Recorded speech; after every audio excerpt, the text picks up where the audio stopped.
వరంగల్ తూర్పు కాంగ్రెస్ పార్టీలో విభేదాలు బగ్గుమన్నాయి. మాజీ ప్రధాని స్వర్గీయ ఇందిరాగాంధీ వర్ధంతి సందర్భంగా కాశీబుగ్గలోని విగ్రహం దగ్గర కార్యక్రమం కోసం కొండా వర్గీయులు ఏర్పాట్లు చేశారు. కానీ వరంగల్ జిల్లా అధ్యక్షురాలు ఎర్రబెల్లి స్వర్ణ మంత్రి కన్నా ముందుగానే పూలదండ వేసి నివాళులర్పించారు. ఇంతలోనే మంత్రి సురేఖ రావడంతో కొండా వర్గీయులు పెద్ద ఎత్తున జై కొండ అంటూ నినాదాలు చేశారు. అవి ఏమీ పట్టించుకోకుండా ఎర్రబెల్లి స్వర్ణ తన వాహనం ఎక్కి వెళ్లిపోయారు. తర్వాత కాంగ్రెస్ కార్యకర్తలు జిల్లా అధ్యక్షులు ఎర్రబెల్లి వేసిన పూలమాలలు తీసి పక్కకు పెట్టాక మంత్రి సురేఖ ఇందిరాగాంధీ విగ్రహానికి పూలమాలలు వేశారు. అక్కడ అంతా జై కొండ నినాదాలతో మారుమోగింది.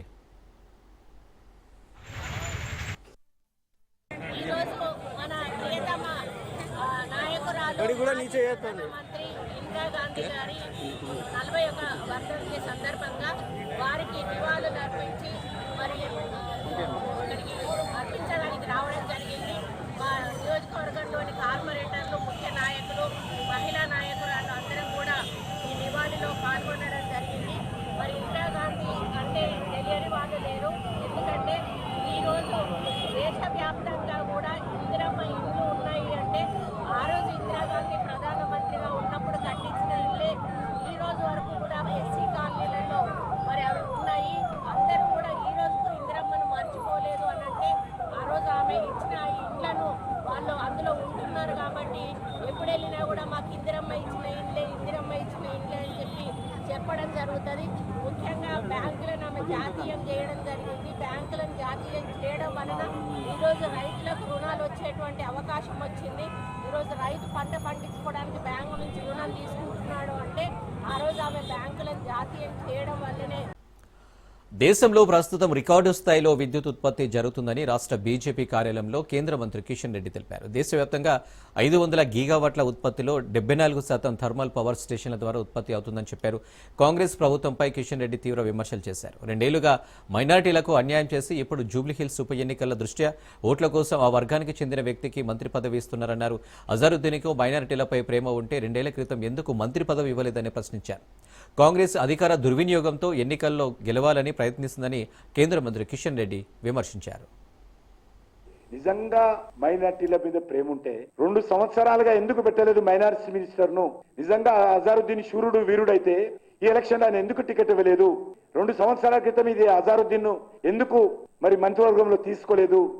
వారం రోజుల ముందు జూబ్లీహిల్స్ ఎన్నికలకు ముందు ఎందుకు తీసుకుంటున్నారు? జస్ట్ 1 వీక్ బిఫోర్ ఎవరిని మభ్యపెట్టడం కోసము, ఎవరిని మోసం చేయడం కోసము. మీకు అంత శుద్ధి, మైనార్టీలో చిత్తశుద్ధి ఉంటే 2 సంవత్సరాలు మీరు ఉండేది 5 సంవత్సరాలు. 5 సంవత్సరాల క్రితం పెట్టబెడ చదువుకొని పోవాలి గాంధీ భవన్కు సెక్రటరియట్ నుంచి. అందులో 2 సంవత్సరాలు అయిపోయాయి.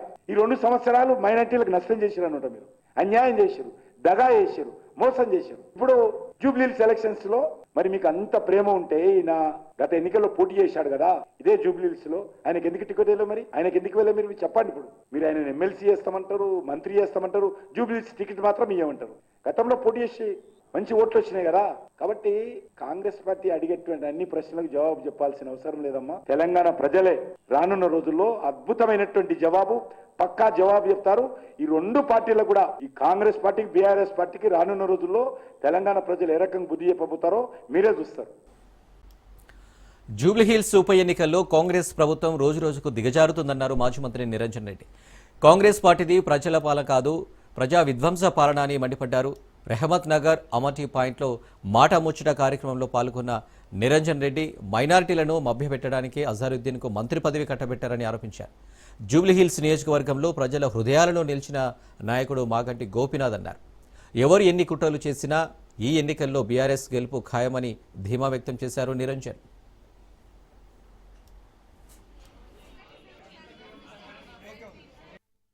ఎన్నికల ప్రచారంలో భాగంగా గత 10-12 రోజులుగా మేము వనపర్తి నియోజకవర్గానికి సంబంధించినటువంటి మా పార్టీ శ్రేణులు, నేను, నాతో పాటు మా నాయకులు ఈ రహమత్ నగర్ లో ఉండేటువంటి ఒక 10 బూతుల ఏరియాలో ఈ ప్రచారంలో భాగస్వాములం అయినాము. ఇక్కడ ఉండేటువంటి మొత్తం 10 బూతులకు సంబంధించినటువంటి అన్ని ఏరియాస్ అంతా కూడా, బస్తీలంతా కూడా తిరుగుతున్నాం. ప్రజలందరినీ కూడా పర్సన్ టు పర్సన్, ప్రతి వ్యక్తిని కలుస్తా ఉన్నాం. ఈ రోజు ప్రత్యేకంగా అన్ని ఛాయ కూడళ్ల దగ్గర, ఆ టీ పాయింట్స్ కావచ్చు, ఛాయ్ హోటల్స్ కావచ్చు, ఛాయ్ బిస్కెట్ తో పాటు ఇక్కడ హోటల్కి వచ్చేటువంటి సందర్శకులు కానీ, హోటల్ యజమానులు కానీ, వర్కర్స్ కానీ వీళ్ళందరితో కూడా సంభాషించేటువంటి ఒక ప్రత్యేక కార్యక్రమం ఇవాళ పార్టీ పిలిపించింది మొత్తం హైదరాబాద్ లో. సో అందులో భాగంగా ఈ టీ పాయింట్కి వచ్చినాం మేము. టీ యజమానితోనే మాట్లాడినాము. వాజిద్ ఆయన పేరు. ఆయన చెప్తుండే క్లియర్ గా పలు విషయాలు చెప్పినాడు ఇప్పుడు మీ ముందే.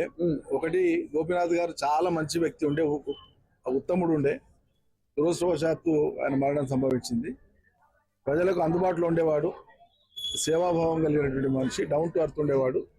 కాబట్టి డెఫినెట్ గా మేము ఇప్పుడు ఆయన సతీమణికే వేయాలనుకుంటున్నాం అనేటువంటి మాట ఒకటి చెప్పినాడు.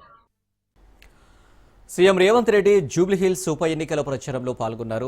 వెంగళరావు నగర్లో కాంగ్రెస్ పార్టీ అభ్యర్థి నవీన్ యాదవ్ తరపున ఆయన ప్రచారం నిర్వహించారు. జూబ్లీహిల్స్లో కాంగ్రెస్ జెండాను ఎగురవేస్తామని రేవంత్ ధీమా వ్యక్తం చేశారు. ఎవరైనా మరణిస్తే వారి స్థానంలో పోటీ పెట్టకూడదనే సాంప్రదాయాన్ని బీఆర్ఎస్ పార్టీ తుంగలో తొక్కిందని ఆరోపించారు. ప్రస్తుతం బీఆర్ఎస్ పార్టీని ఎవరూ నమ్మే పరిస్థితిలో లేరని ఆయన అన్నారు. గతంలో పీజేఆర్ మరణించినప్పుడు బీఆర్ఎస్ దుర్మార్గంగా వారి అభ్యర్థిని నిలబెట్టిందని మండిపడ్డారు.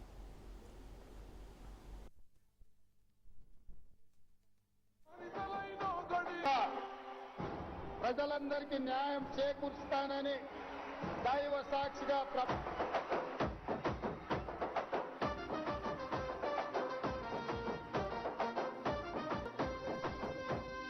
ఎనుముల రేవంతనే నేను మాటిస్తున్నా ఎవడు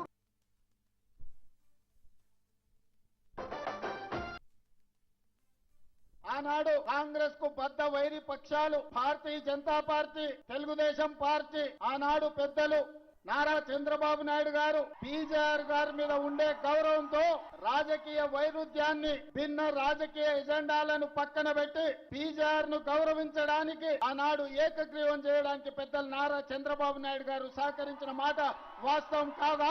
మరి ఆనాడు బీజేపీ, బీఆర్ఎస్ పీజేఆర్ కుటుంబానికి అండగా నిలబడి మరణించిన ఉప ఎన్నికల్లో పీజేఆర్ కుటుంబాన్ని ఏకగ్రీవం చేద్దామంటే ఏకగ్రీవం జాంతా నహి, పీజేఆర్ కుటుంబాన్ని గెలువనిచ్చేదే లేదు అని ఆనాడు పేదోళ్ల దేవుడైన పీజేఆర్ కుటుంబం మీద ఎన్నికల బరిలో అభ్యర్థిని నిలబెట్టింది ఈ దరిద్రపు గొట్టు బీఆర్ఎస్ పార్టీ కాదా?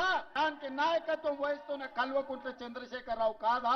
ఈ దృష్ట సాంప్రదాయానికి ఆనాడు ఉమ్మడి రాష్ట్రంలో ఉన్న ఒక మంచి సాంప్రదాయాన్ని తుంగలో తొక్కి దుష్ట సాంప్రదాయాన్ని తీసుకొచ్చింది బీఆర్ఎస్ పార్టీ నాయకులు కాదా?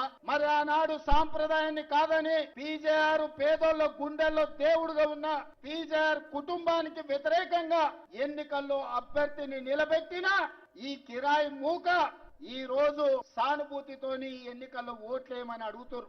ఆనాటి ప్రత్యక్ష సాక్షి ఇక్కడనే పీజేఆర్ బిడ్డ విజయారెడ్డి ఉన్నది. ఈ హైదరాబాద్ నగరానికి కృష్ణా నది జలాలను, గోదావరి జలాలను, ఈ హైదరాబాద్ నగర అభివృద్ధి కోసం ఈనాడు అక్కడ కట్టిన హైటెక్ సిటీ కోసం సర్వం వడ్డిన పీజేఆర్ మీదనే అభ్యర్థి పెట్టిన మీకు ఈనాడు ఉప ఎన్నికల్లో సానుభూతి ఓట్లు అడిగే హక్కు మీకున్నదా అని నేను అడుగుతున్నా. తెలంగాణ ఎమ్మెల్యేల అనర్హత కేసులో సుప్రీం విధించిన గడువు దగ్గర పడుతుండటంతో మరింత సమయం కావాలని స్పీకర్ గడ్డం ప్రసాద్ కోరారు. సుప్రీంకోర్టును స్పీకర్ తరపు లాయర్లు 8 వారాల గడువు కోరినట్లు తెలిసింది. ఇప్పటికే 4 ఎమ్మెల్యేలను విచారించినట్లు కోర్టుకు తెలిపిన స్పీకర్ తరపున లాయర్లు మిగతా ఎమ్మెల్యేలను విచారించడానికి 8 వారాల సమయం అడిగినట్లు తెలిసింది.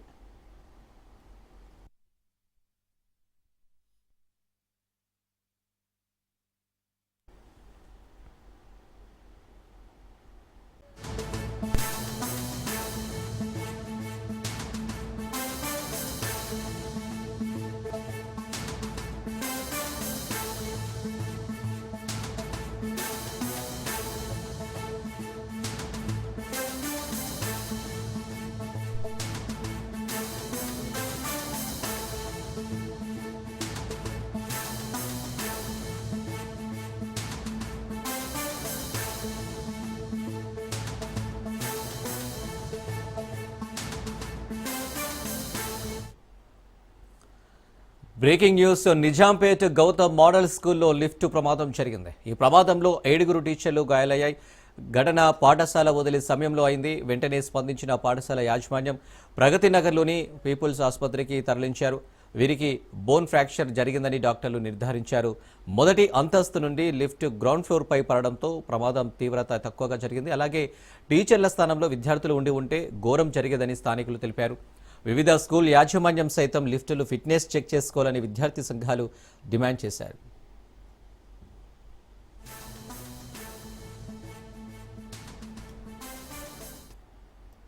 తెలంగాణ కేబినెట్లోకి అజారుద్దీన్ అడుగుపెట్టారు. మంత్రిగా అజారుద్దీన్ ప్రమాణ స్వీకారం చేశారు. రాజ్ భవన్లో అజారుద్దీన్ ప్రమాణ స్వీకారం చేశారు. అజారుద్దీన్తో గవర్నర్ జిష్ణుదేవ్ వర్మ ప్రమాణం చేయించారు. అజారుద్దీన్ ప్రమాణ స్వీకార కార్యక్రమానికి సీఎం రేవంత్, మంత్రులు హాజరయ్యారు. అజారుద్దీన్కి శుభాకాంక్షలు తెలిపారు.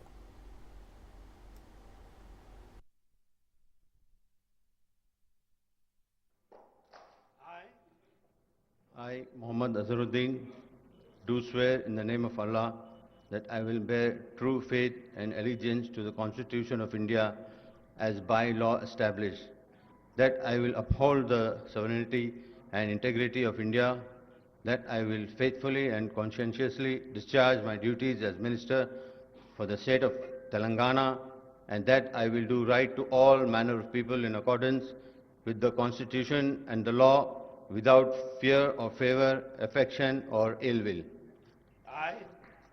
I, Muhammad Azharuddin, do swear in the name of Allah that I will not directly or indirectly communicate or reveal to any person or persons any matter which shall be brought under my consideration or shall become known to me as Minister for the state of Telangana, except as may be required for the due discharge of my duties as such Minister.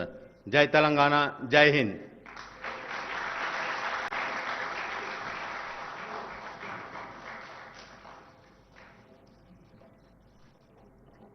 రెండేళ్లలోనే రాష్ట్రాన్ని కాంగ్రెస్ ప్రభుత్వం భ్రష్టు పట్టించిందని BRS working president KTR ఆగ్రహం వ్యక్తం చేశారు.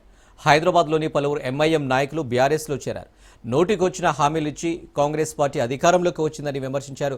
తులం బంగారం ఇస్తాం, యువతులకు స్కూటీలు ఇస్తాం, వృద్ధులకు 4000 పెన్షన్ ఇస్తామంటూ ఎన్నికలకు ముందు ఎన్నో హామీలు ఇచ్చిన కాంగ్రెస్ ఒక్క హామీని కూడా అమలు చేయలేదని మండిపడ్డారు. కూరగాయల మార్కెట్లు, ఇస్త్రీ షాపులు, సెలూన్లు వదులుతాడా తిన్నా? అందరు నాగం చేయడు. మరి గసంటోలో కోట్లు ఎత్తామా? ఆగం అవుతామా? కాకుర్రి నేను గదే చెప్తున్నాయి. 10 ఏళ్ళు సుకూనుకున్నాం, ఇప్పుడు ఆగం కావద్దు. రెండోది, మీరు కుకట్పల్లి ఎమ్మెల్యే సాబ్తో కూడా నేను మాట్లాడతా. ఆ మోతీనగర్లో కూడా నాకు షఫీ చెప్పిండు, ఆడ కూడా మీరు ఇదివరకు శుక్రవారం పెట్టుకుందిరా, అట్లే నడిపించేటట్టు కూడా నేను చెప్తా. ఎమ్మెల్యే కుకట్పల్లి కూడా మనోడే, మన పార్టీడే, ఆయనకు కూడా చెప్తా. జూబ్లీ హిల్స్ ఎమ్మెల్యే కూడా మళ్ళా మన పార్టీ గెలుస్తుంది, ఎవడు కూడా ఆపలేడు.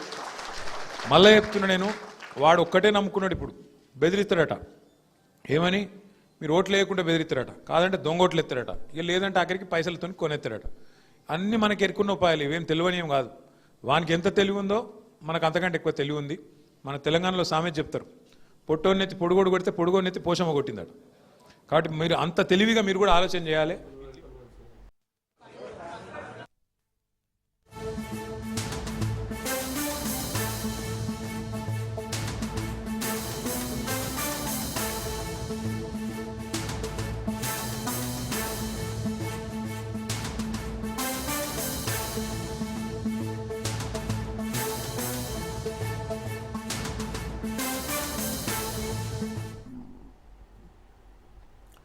నెల్లూరు జిల్లా గూడూరు ప్రభుత్వ ఆసుపత్రిలో దారుణం జరిగింది. 8 ఏళ్ల బాలికపై ఓ వ్యక్తి లైంగికంగా దాడికి పాల్పడ్డాడు. అర్ధరాత్రి సమయంలో ఆసుపత్రి జనరల్ వార్డులో ఈ ఘటన చోటు చేసుకుంది. నిందితుడికి దేహశుద్ధి చేసి పోలీసులకు అప్పగించారు. ఈ ఘటనతో ప్రభుత్వ ఆసుపత్రిలో భద్రతా లోపం బయటపడింది. పోలీసులు కేసు నమోదు చేసుకుని దర్యాప్తు చేస్తున్నారు.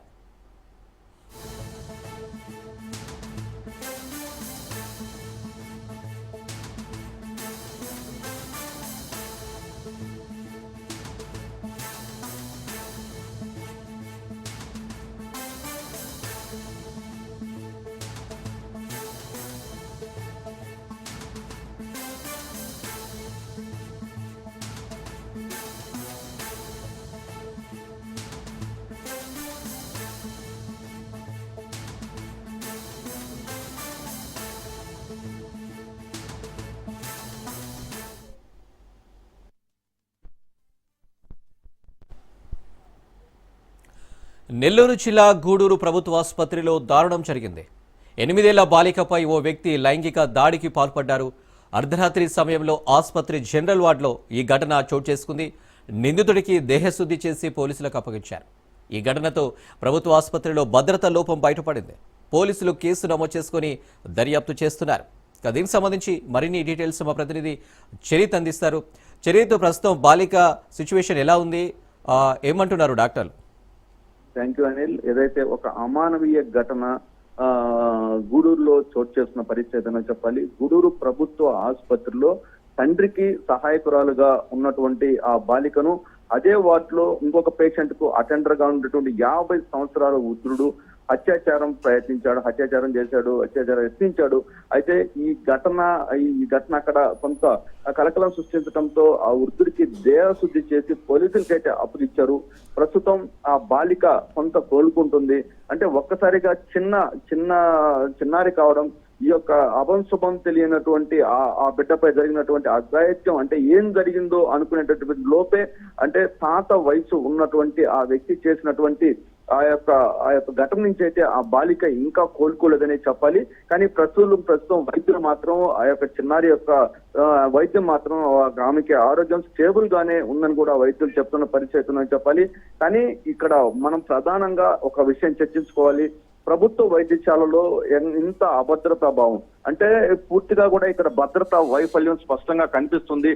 ఈ ప్రైవేట్ అది గూడూరు ప్రభుత్వ ఏరియా వైద్యశాల సమీపం వందలాది గ్రామాలకు కేంద్ర బిందువుగా ఉన్నటువంటి అలాంటి ప్రభుత్వ వైద్యశాలలో ప్రైవేట్ సెక్యూరిటీ గార్డ్స్ ఉంటారు. ప్రత్యేకించి షిఫ్ట్ డ్యూటీల్లో అక్కడ సెక్యూరిటీ గార్డ్స్ ఉంటారు. కానీ సెక్యూరిటీ విఫలమైంది. అక్కడ సూపరింటెండెంట్ ఏం చేస్తున్నాడు, అక్కడ స్థానికంగా ఏదైతే ఆ వార్డుకు సంబంధించినటువంటి ఎవరైతే నర్సులు ఉంటారో, డ్యూటీ నర్సులు ఉంటారో, వీళ్ళందరూ కూడా ఎందుకు విధులకు నిర్లక్ష్యంగా ఉన్నారా? అంటే అక్కడ కనీసం ఎలాంటి రోగులు ఉంటున్నారు, ఎంతమంది రోగులు ఉన్నారు, అక్కడ ఉన్న వాళ్ళ పరిస్థితి ఏంటి, ఏమన్నా అవాంఛనీయ ఘటనలు జరిగేటటువంటి పరిస్థితి ఉందా? అంటే అలాంటి కదలికలు ముందే వీళ్ళు గ్రహించి కొంత చర్యలు తీసుకోవాల్సి ఉంటుంది. అక్కడ సీసీ కెమెరాలు ఉంటాయి, సీసీ కెమెరాలు ఏమైనా విఫలమైనయా, వీటన్నిటి మీద కూడా మాత్రం ఖచ్చితంగా సమగ్రమైనటువంటి విచారణ జరపాలంటూ కూడా బాధిత కుటుంబం కోరుకుంటుంది. ఏదైతే ఆ వృద్ధుడికి కఠినమైన శిక్ష పడాలంటూ కూడా ఆ బాలిక తరపునటువంటి కుటుంబ సభ్యులు కోరుకున్నటువంటి పరిస్థితి ఉందని.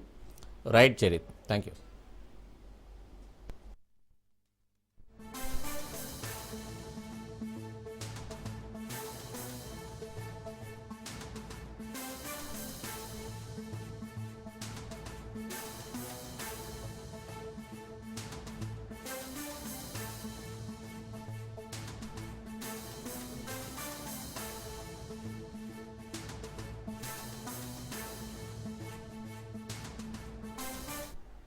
భగవద్గీతపై అనుచిత వ్యాఖ్యలు చేసిన TTD board member, TDP MLA MS రాజుపై ఏపీ సీఎం చంద్రబాబు నాయుడు చర్యలు తీసుకోవాలని గోషమాల్ ఎమ్మెల్యే రాజాసింగ్ డిమాండ్ చేశారు.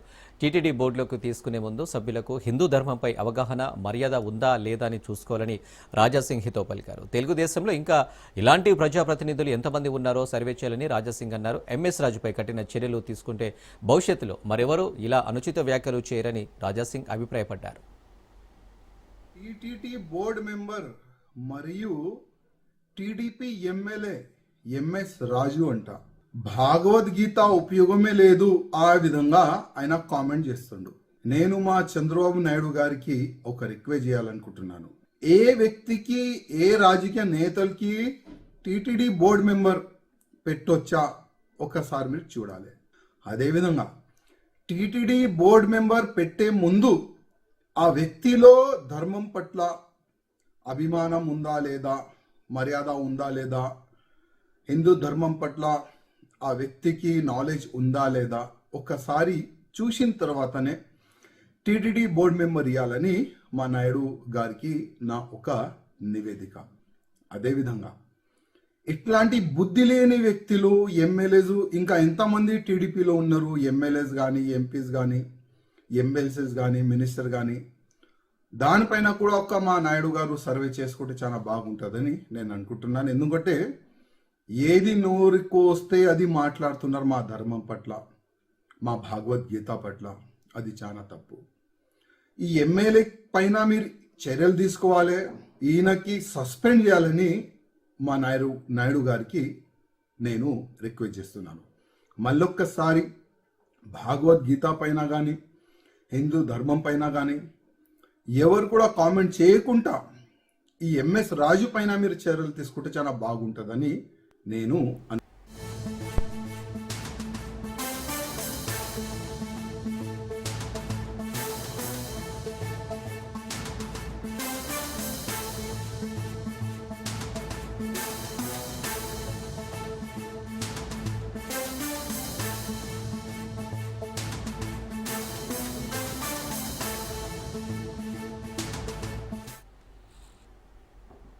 Breaking news. జూబ్లీహిల్స్ ఉప ఎన్నిక ప్రచారం సందర్భంగా సీఎం రేవంత్ రెడ్డి చేసిన వ్యాఖ్యలను కేంద్ర మంత్రి బండి సంజయ్ ఖండించారు. పాక్ దాడి చేసినా భారత్ స్పందించలేదని చెప్పి దేశ గౌరవాన్ని సీఎం దెబ్బతీశారని అన్నారు. సీఎం రేవంత్ రెడ్డి వ్యాఖ్యలు మన సైనికుల ధైర్య సాహసాలకే అవమానమని, ఆపరేషన్ సింధూరు ప్రపంచవ్యాప్తంగా ప్రశంసలు పొందుతుందన్నారు. ఈ ఆపరేషన్ ఉగ్రవాదంపై ప్రధాని మోదీ తీసుకుంటున్న కఠిన చర్యలకు ప్రతీక అని తెలిపారు. దేశ ప్రజలకు, సైనికులకు సీఎం బేషరతుగా క్షమాపణలు చెప్పాలని డిమాండ్ చేశారు బండి సంజయ్.